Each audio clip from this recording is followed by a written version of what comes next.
So at the beginning of last summer, we announced that we'd be taking a break from offering classes for our 1st through 5th grade students, right? So what was the reasoning behind that?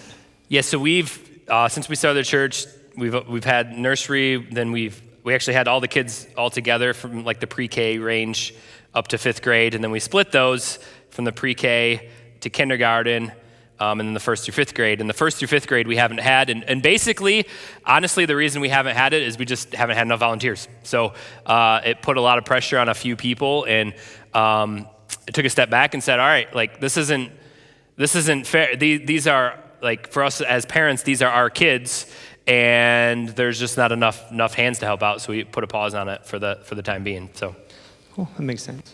Yeah, need people. Right, exactly. Yeah. Just like Nehemiah needed people, he couldn't do it all himself. So since that time, I know that you elders have been working on a new class and format for those students. So tell us a little bit about that. Yeah, so what we've really been thinking about, and it ties in well with what we looked in Nehemiah today, right? Like the heads of the households took responsibility for discipling their own kids. So what we're looking at for that 1st through 5th grade is for the parents that are interested, we're going to partner together to disciple our children. Some of you, maybe you want to bring your kids here in service, and that's awesome. We'll keep that. But for those of us as parents that want to partner together and have something specific for our kids during the worship gathering time, that's what we'll be doing.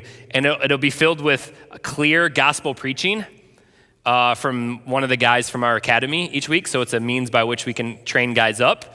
And so there's going to be a heavy emphasis on preaching the gospel, evangelizing our kids. There's a lot of our children that haven't been baptized yet, which indicates they haven't made a profession of faith. So we want to push into that and start really sharing the gospel with these kids. So that's what we plan on doing. And then we'll dismiss them to come back for the end of the service in here. So they'll go in there, they'll have worship, they'll have singing in the beginning for their time, and they'll have a service down there, and then we'll dismiss them to bring them back in here so they can have communion with parents if the children are believers, and so on and so forth. Did I answer your question? Oh, yeah. So basically, okay. It's kind of mirror our service here, right? So, yeah.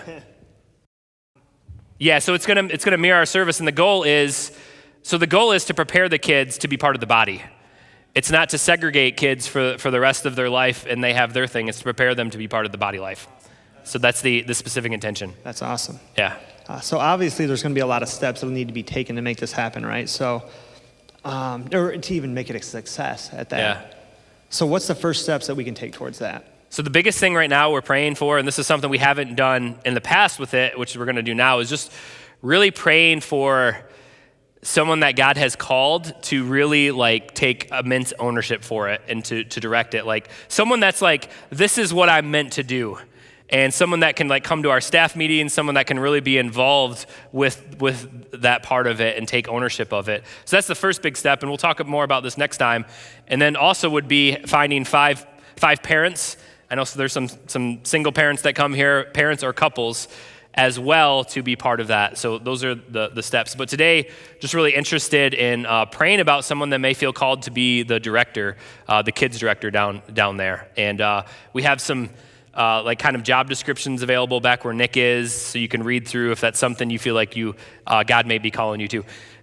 Even if it's just a thought right now, it doesn't hurt to take it, to read through it, and to pray about it. So that's really kind of the big next step, is we're waiting for God to really move in someone's life and for them to say, yeah, this is what I want to do. I want to take ownership of this, so we can give leadership away. Amen. I don't think it's a mistake that we're going through this passage here in Nehemiah, and God has laid this on your heart, as you said. So that's awesome. So if you feel like God may be calling you, like you said, to be the ONElife Kids director, see Nick back there at the table. I was going to say the next steps table. It is the next step for you, right? But also there's a questionnaire that you can fill out and submit for one of the elders, and then they will look at that and obviously be praying about it, and they're praying about it as well.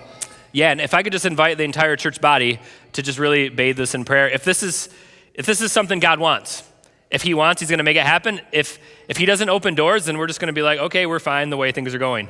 But if it's something that God is moving us in and leading us in, we're just waiting for him to move in the right people to make that happen. And if he does, I just dream about and picture about that being another little discipleship, leadership factory down there where we're not just babysitting kids, but we're training warriors for Christ. Because that's what we do. Amen. So, yeah. That's awesome. I love this guy. I really do.